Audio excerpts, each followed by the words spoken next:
Our fourth speaker today is Dr. Lutza Ireland. Dr. Ireland is a multi-award-winning social designer and psychologist. Her design guidelines have been integrated into national and international organizations looking to build capability for neuroinclusion and mental health literacy. She uses design thinking and co-design methods to develop innovative resources, services, and systems for mental health and well-being. She's also the founder of Matrix Design+Health, who've just produced the Stress and Anxiety Field Guide for COVID. Thank you, Lutza.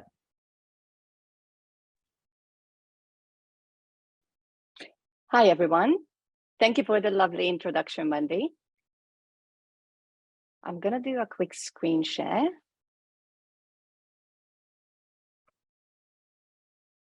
Is this visible okay for everyone? Yes, that looks great. Fantastic. Thank you.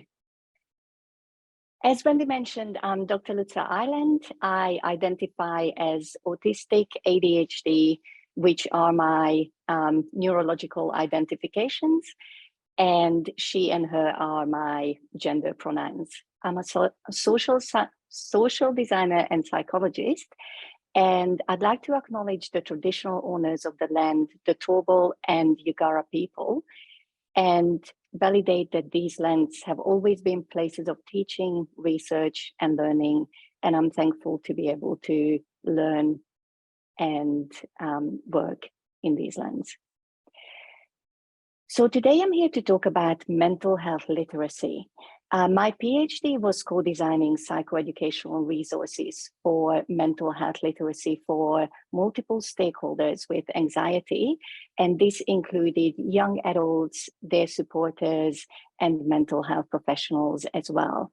And one of the key challenges we have worked on was how to make the invisible lived experience visible so that it can be on par with evidence-based health knowledge that is often a lot easier to quantify and visualize. So part of the design challenge was to design tools for stakeholder engagement in a way that enables meaningful data generation and data analysis as well. Ultimately, mental health literacy can be understood as a multi-level dynamic construct that has 3 levels of hierarchy. This is following a model that is already alive and well in health literacy, applied to mental health literacy, which is the acquisition and application of knowledge and skills to manage mental health in self and others. And if we say that mental health is in fact just part of broader health and well-being, then we can use some of the really important learnings and advances that have been made on that field. And what we get is a hierarchical process where the basic part is to be able to understand what is happening within ourselves in relation to mental health. That is also the basic literacy that is needed to own and be able to generate some of the processes around knowledge making, whether it's reading a brochure, any kind of resources, but it's about understanding what mental health is for us. And the second level is a communicative level, when we don't just understand the experiences for ourselves, but we are able to verbalize it and interact with it in a way that can be a ground for other people to understand our experiences.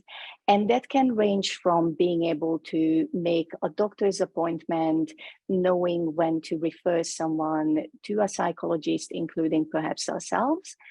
And this is a level that enables interactions around a shared topic of mental health.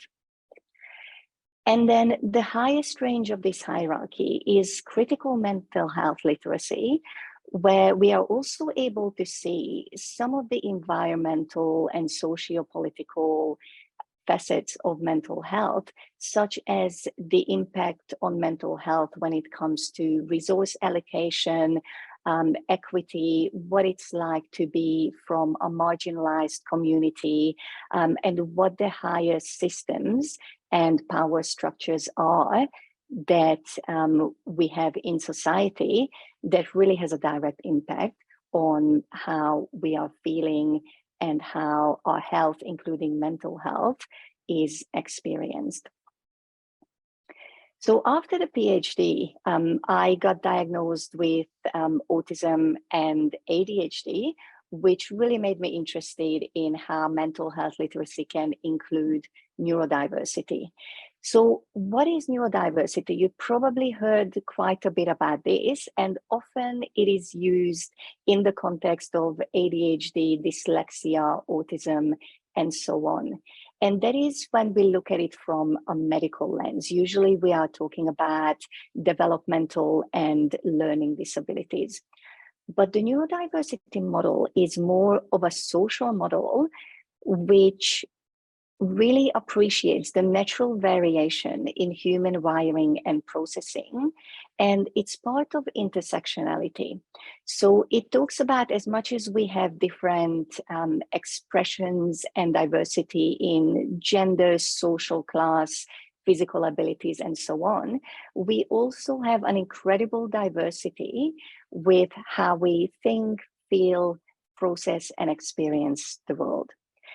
And when we talk about experiencing, we're not talking about better or worse. We are talking about the typical range of experiencing. And certain people have an experiencing bandwidth, which is either over or under segments of experiencing. So I fairly randomly picked that creativity, thinking speed, attention, and so on, just to give you a taste of what cognitive and neurological diversity can be like.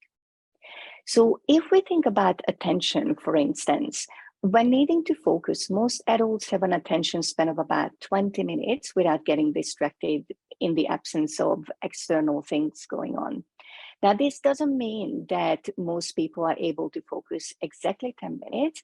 We are talking about the standard deviation. So it's about plus minus 10%, which makes the typical attention span around 15 to 25 minutes, and abilities to pay attention over or under that time frame is considered distinct.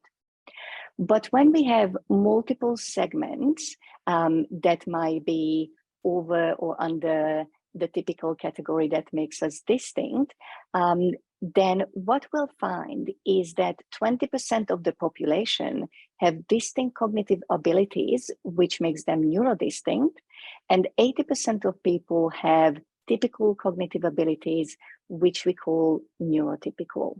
So today we are not going to specifically talk about ADHD, autism, and so on.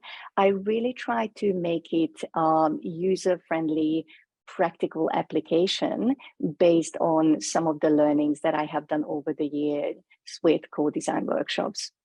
And the reason why that's a very important framing is thinking about what's in it for you. Why should you care? Why is it important to consider neurodiversity? And you may have a personal passion. You may be just keeping up with the current trends. But the most important thing to understand is that diversity, such as neurodiversity, is a fact. It's already there. We already think and experience the world differently. What is not a fact, but is an active choice, though, that we need to make, is inclusion.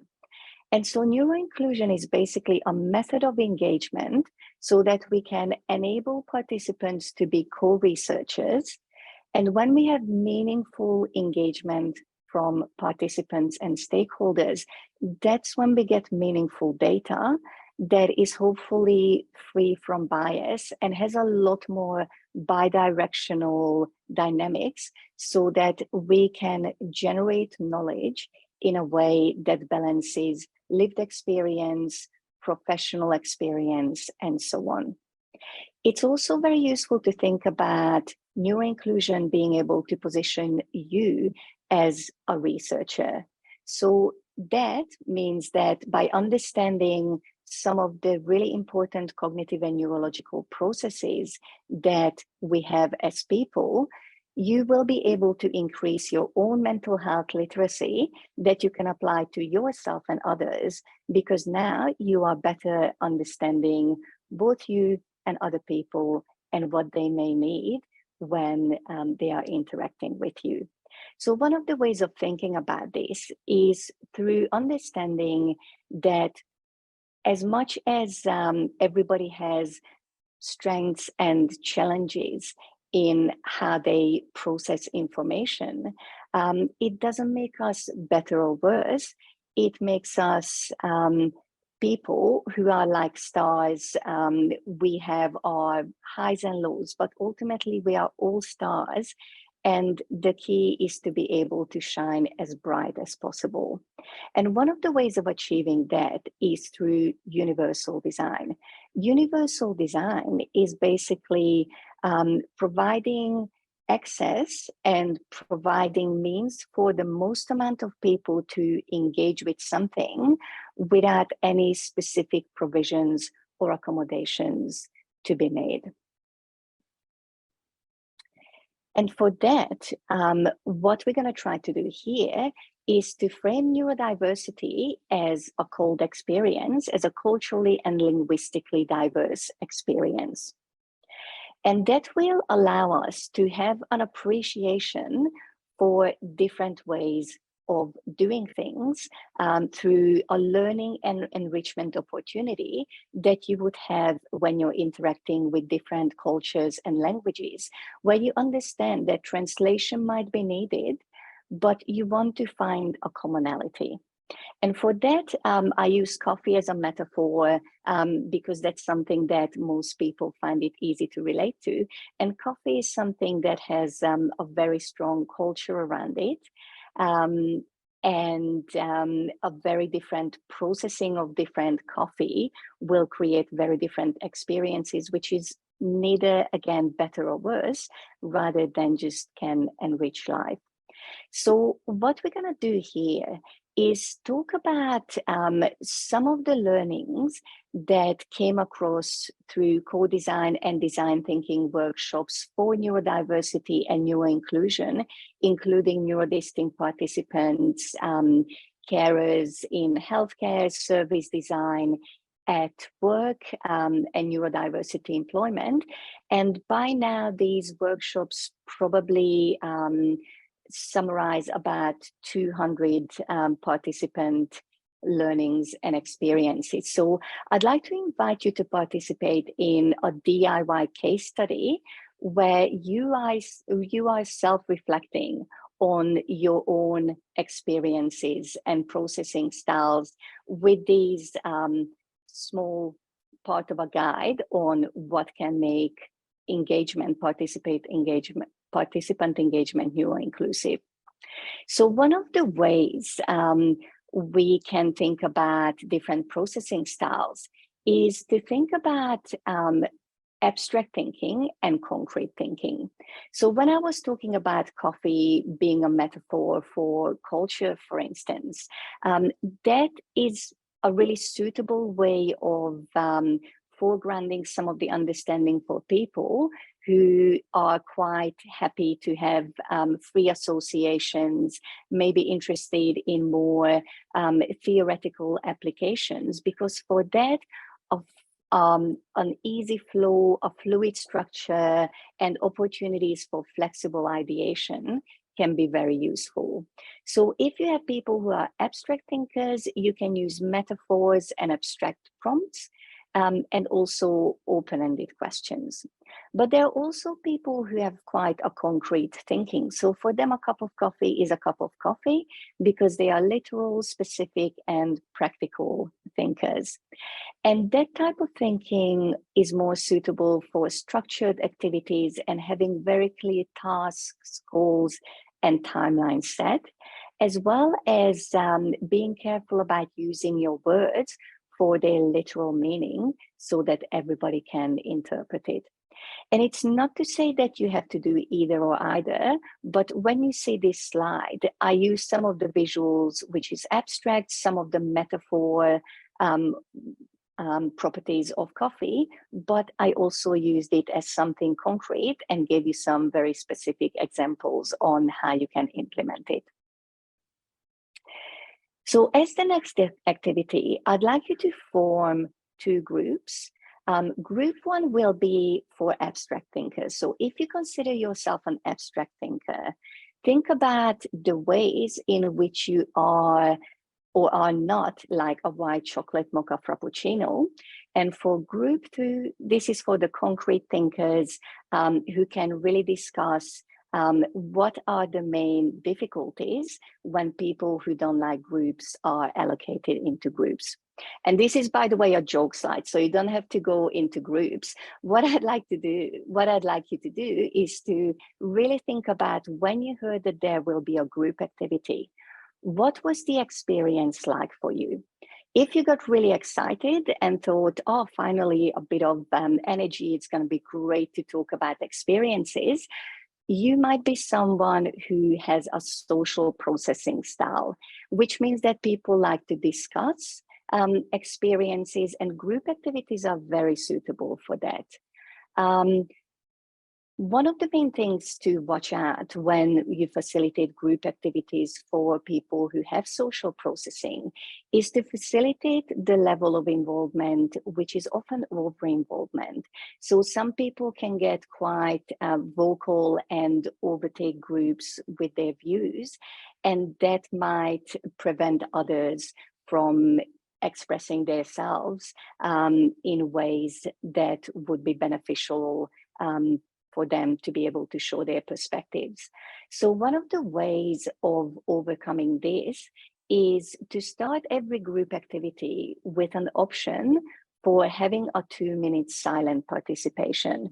So that way people can get their activity, think about it for 2 minutes, and participate in their own terms, for example, by writing things down, and then the group discussions can ensue.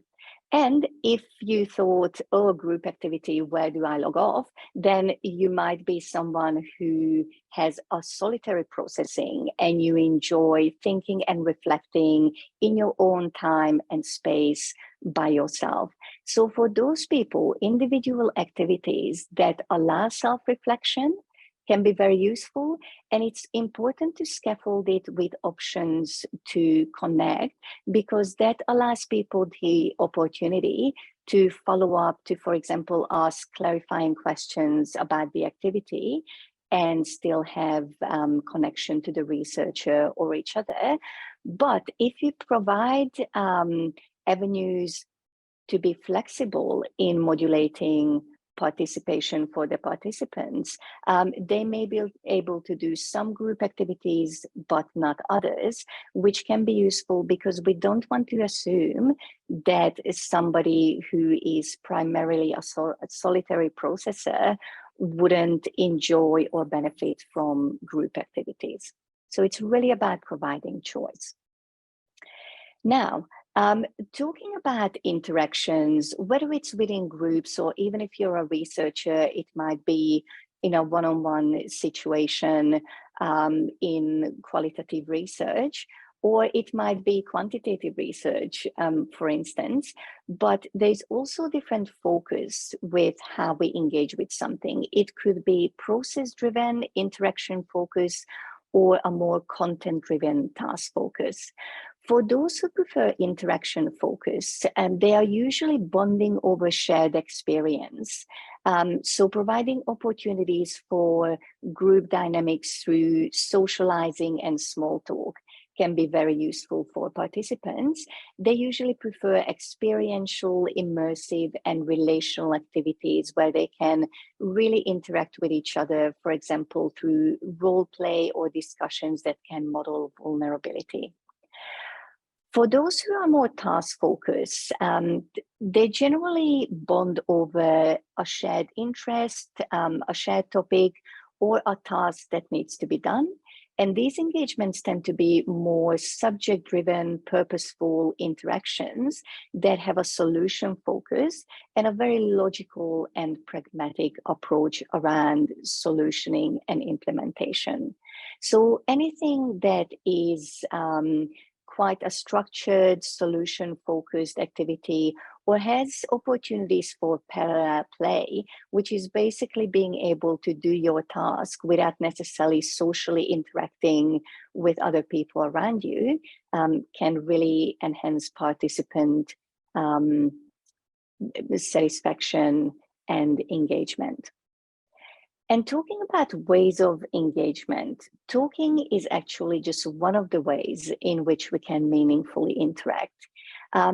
Many neurodistinct people, especially from the autistic community, might be non-speaking, in which case the use of AAC, which stands for Augmentative and Alternative Communication Devices, can be really useful, or having a person, support person, who acts as a translator, can also enable their participation. There is also a version of speaking which is intermittent speaking. So people may be able to speak or not speak. Sometimes it's called selective mutism, based on the situation, including their internal and external states. So if we provide participants with opportunities for written and visual participation as well, not just spoken words, they will benefit from that. And I think it happens to everyone that sometimes we have difficulty finding words, but some people also generally have more difficulties with articulating certain experiences. So providing processing time, extra processing time, reassurance, and opportunities for multimodal communication can be beneficial. And finally, some people can get very tangential and verbal, so they do in fact speak a lot. And what you can do with that is to facilitate in a way to gently focus and refocus the conversation. And then we have different processing styles as well. So fast processing can be when we give an instant quick response, in which case you want to modulate immersion and distractibility. And that can also be something to watch for, because some people have a very quick response. They can really think on their feet. It's important to check whether they grasp the complexity of the question and whether they have participated in perspective taking. And then some people have more of a slow processing style with more of a considered and delayed response. So using 6-second silence can be very useful for that. So if you ask a question, just wait 6 seconds so people can process what the task or activity is.